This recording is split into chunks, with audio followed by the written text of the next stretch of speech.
أنا محمود خالد، والنهاردة هنحل مع بعض الأسئلة اللي على كورس السي على موقع جمالتك. ندخل على موقع جمالتك.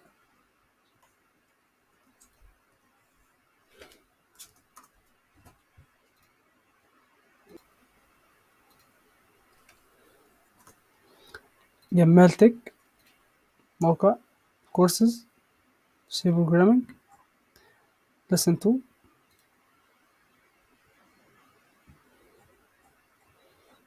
انزل عند شو advanced exercise. حل السؤال رقم 5. هنقرا السؤال مع بعض ونحاول نترجمه ونعرف ايه المطلوب، ولو في حاجة وقفت قدامنا هنترجمها.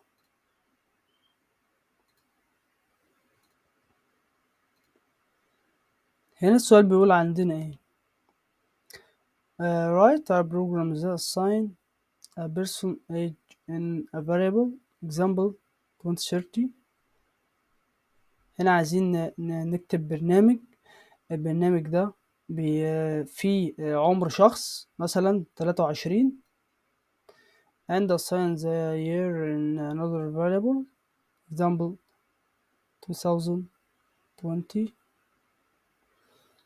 تمام.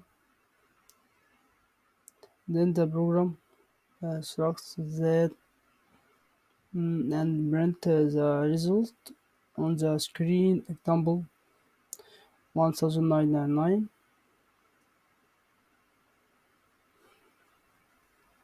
تعالوا نترجم جزء من السؤال.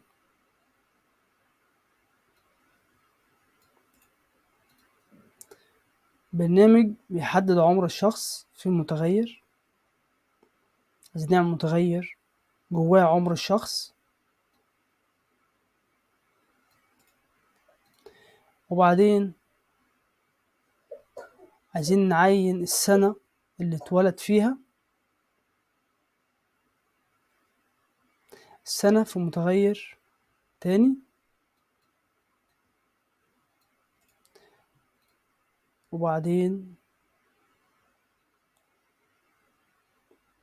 احنا عايزين نعمل برنامج. البرنامج ده بيحدد عمر الشخص.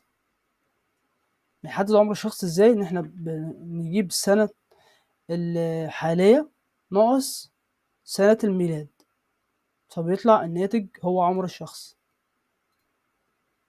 تمام، تعال نكتب برنامج مع بعض. ندخل على موقع ريبل.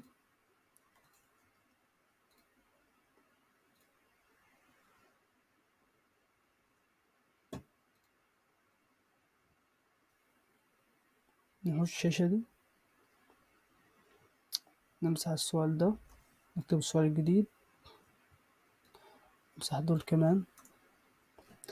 هنا بيقول لنا ايه؟ عايزين نكتب برنامج. البرنامج ده فيه عمر الشخص، وبعدين عايزين نكتب متغير تاني نعرف بيه عمر الشخص ده كام. فنحدث متغير من نوع انت هنسميه age1 equal 23. هو عنده 23. عايزين بقى نعمل برنامج. البرنامج هو اللي يقول لنا هو عنده كام سنة.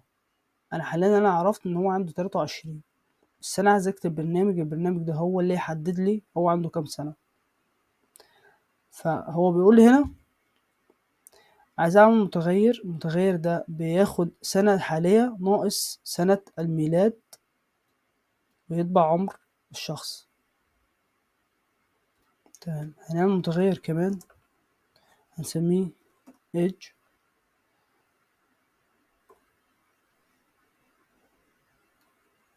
ونخليه بيساوي 2022. نعمل متغير تاني نسميه year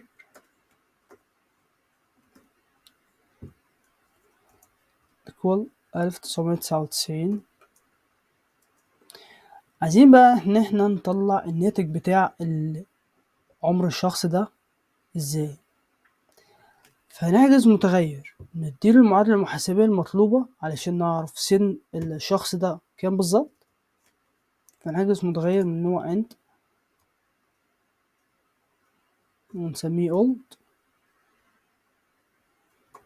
equal الأول ده بيساوي ايه؟ بيساوي الأج ماينس أو ناقص اليير. بعدين عايزين نطبع الأول.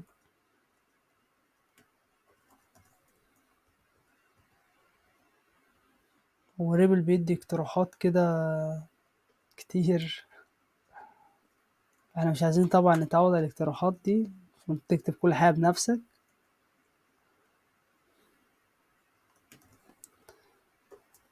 printf برسنتج دي كوما الأولد. تمام، تعال نشوف بقى اللي احنا كتبناه ده هيطلع ناتج ايه في النهاية. المفروض انا كده عملت الاج ده 23، وبعدين عملت متغير سميته الاج برضو بيساوي 2022، وانت اسم يير بيساوي 1999. انا علشان اعرف سن الشخص ده بنقص السنة الحالية من السنة الميلاد، سنة الميلاد.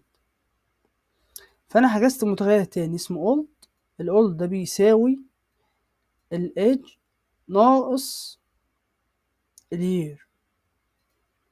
الage ناقص اليير ده بيساوي عمر الشخص، فعمر الشخص حاليا هو جوه الold.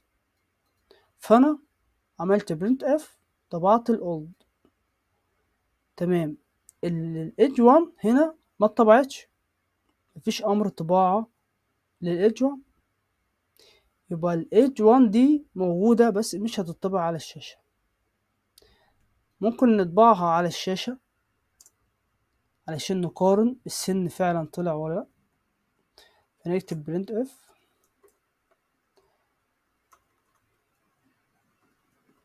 برسنتج دي كوما H1، نكتب باك سلاشين عشان ينزل سطر ما يطبعش الاتنين جنب بعض، ونكتب هنا all is equal عمر الشخص. المفروض هنا يطبع لنا 23 و23. ليه؟ لأن احنا هنا نقصنا السنة الحالية من سنة الميلاد، فهيطلع عمر الشخص، واحنا اصلا حاجزين عمر الشخص ده 23 وحديه، فطبعناه لوحديه خالص. فنعمل رن، فعلا طبع 23 و23. ده كان الحل بتاعي. لو عندك حل مختلف او لو عندك اي سؤال ممكن تسيبه في الكومنت.